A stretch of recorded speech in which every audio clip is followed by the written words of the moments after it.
கர்த்தர் என் கோட்டையும் மரணமாக இருக்கிறார் என்ற வசனம் ஞாபகத்துக்கு வருதா? பின்னால் ஒரு பெரிய கோட்டை பார்க்குறீங்கள.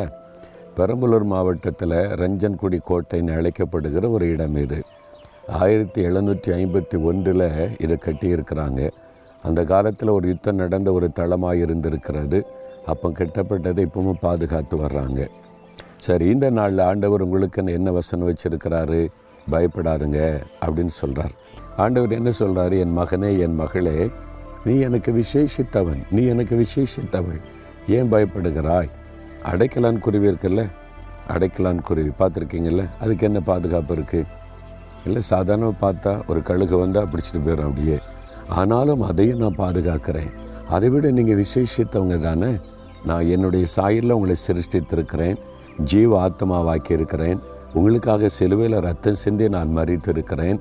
நீங்கள் என் பார்வையில் விசேஷமானவர்கள். பிறகு எதுக்கு பயப்படணும்? எனக்காக உயிரையே கொடுத்த இயேசு எனக்கு இருக்கிறார்னு சொல்லுங்கள்.